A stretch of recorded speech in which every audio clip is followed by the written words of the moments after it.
ଦେଖନ୍ତୁ फ्रेंड्स आपण सुभद्रा योजना टंका पाइबे कि नहीं निजे निज मोबाइल द्वारा चेक करंतु। बेसी समय लागिबो नहीं। जदि आपनको पाखरे गोटे मिनिट समय रहउची ताहले आपण निश्चित भाव में थरुटिए निजे चेक करिकी देखंतु प्रकृत रे आपण टंका पाइबे कि नहीं।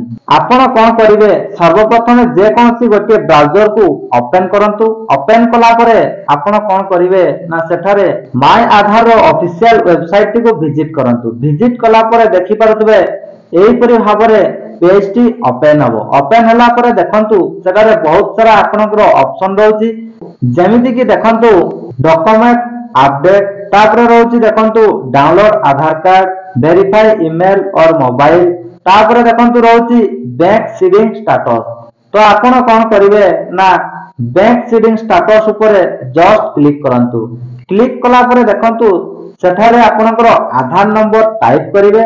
टाइप कला परे देखंतु राइट साइड रे जो कैप्चा कोड टी रहउची ताकू आपण टाइप करंतु। टाइप कला परे आपण कोन करिवे ना लॉगिन विथ ओटीपी ऊपर आपण जस्ट क्लिक करिवे। तो कैप्चा कोड टी भूल हेची मु आउ थरे आपण को टाइप करिकी देखौची। तो देखंतु वर्तमान गोटे आधार नंबर रे जो मोबाइल नंबर लिंक अछि से नंबर को गोटे ओटीपी जाईची एवं ओटीपी टी सबमिट कला परे लॉगिन हबो। देखंतु वर्तमान मु ओटीपी टी को टाइप कली। टाइप करिकी लॉगिन ऊपर जस्ट क्लिक कली। क्लिक कला परे देख पारतबे एई परि भाबरे आसी जाईची। जेहेतु YouTube रो गाइडलाइन रहिची तेनो मु टिके ब्लर कर देची।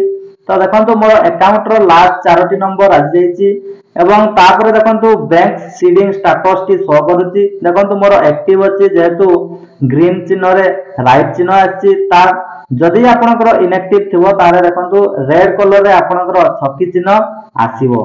तो आपण माने मध्य एई परि भाबरे आपनकर बैंक सीडिंग स्टेटस टी को चेक करि पारिबे। जदि आपनकर एक्टिव रहिछि ताले आपनकर नियाति भाबरे सुभद्रा योजना टंका आसीबो। जदि आपनकर इनएक्टिव रहउछि ताले आपण निश्चित भाबरे आ गोटे दिन समय रहउछि आपण ताले बैंक को जाईकी एक्टिव मध्य करि पारिबे। तो थैंक यू फ्रेंड्स। जय जगन्नाथ। पुणी देखाबो आउ एक नवा वीडियो।